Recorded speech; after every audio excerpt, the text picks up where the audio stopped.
Hey guys, what's up? It's blakavenge, and this is the first of my new series. This series is called Semi-Pro Tips, and in this series, I'm going to try to pass on as much of my knowledge of the Yu-Gi-Oh! Trading card game to you guys as I can. But of course, I'm no pro, so this is just going to be semi-pro tips. So I'm just trying to help you as much as I can, and this is episode 1, and it's going to be about side deck cards that are overlooked. And a lot of people, when they're preparing for tournaments, they kind of don't take as much time as they could have taken to look through all the choices that they could have had for their side deck.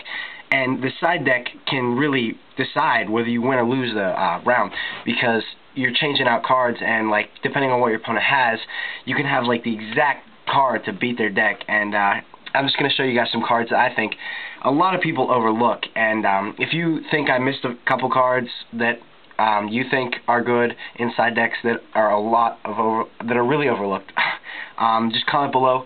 But here are some of the cards that I think are overlooked.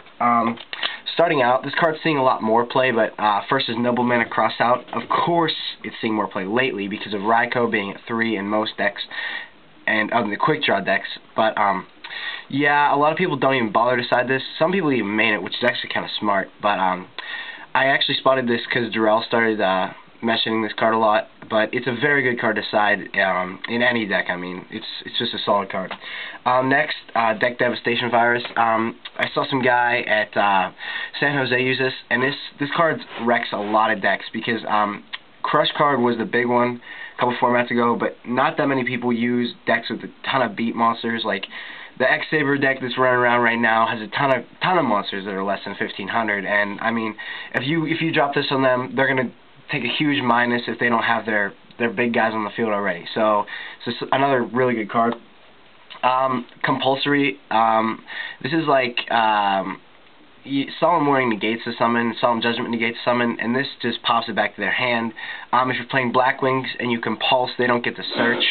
And if you're playing like X-Sabers and they go Boggart Knight and they try to get everything out on the field, you can just return it and they won't get anything, because it won't. I don't think it will get effect. It might, but this still can return a lot of stuff, and it's really good against like Stardust and Synchros that get in the way a lot of the time, and it's chainable to most stuff, and that's why I really like it. And it can also return your monsters to your hand if you really need it, so it's really good.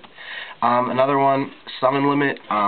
This is a very overlooked card. I think it's very good, but it's just hard to get off. What it does is it limits each player to summoning 2 times per turn.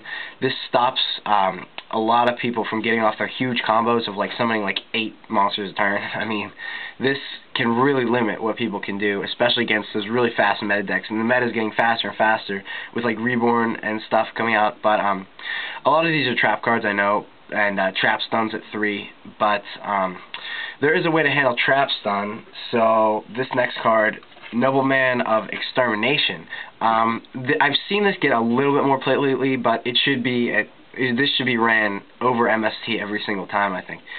Just because of the fact that if you hit Solemn Warning or if you hit Trap Stun, even if you run it in your deck, I mean, it's such a great card to use because it just gets rid of all the problems you're going to have with those cards for the rest of the duel. And if you side it in and your opponent won't even see it, I mean, it's just good because I don't think they're going to side out any of the Solemn Warnings or any of their traps that you might hit with this, but it's a great card. I only have a couple left. Next, Fiend Comedian. A lot of people don't know what this does. I side this in my Lightshorn deck. It's so good. What you do is you toss a coin. If you call it right, you remove all your opponent's cards in their graveyard from play.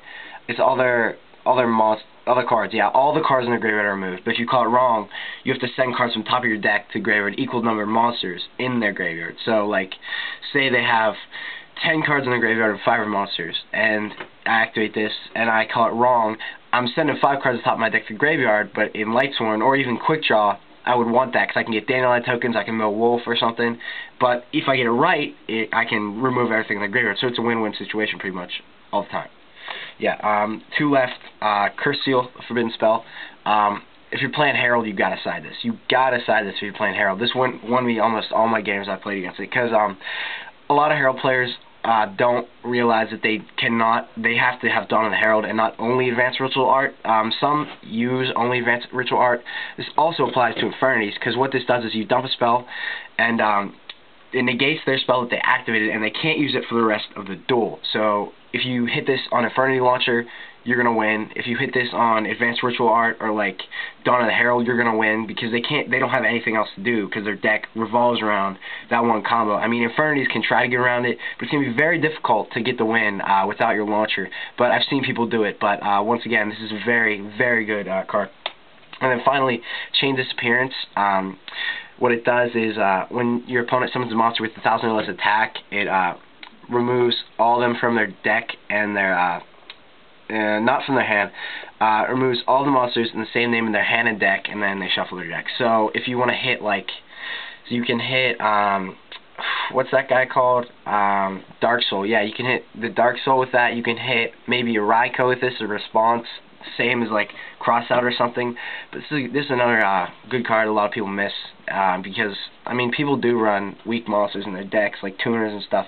And if you want to just get rid of them, just drop this on and be like, bam, wow. But yeah, that's the last of these, and that's my first video off Semi-Pro Tips. If you think I missed anything or you have comments, please post below, but don't start some big war saying like, that card sucks, it shouldn't be in here. Like, that card, that's terrible, why did you even decide that? But no, once again, I'll say it again, I'm not a pro. And this is just my opinion of some cards I found that I thought are good, so see you guys later. Peace.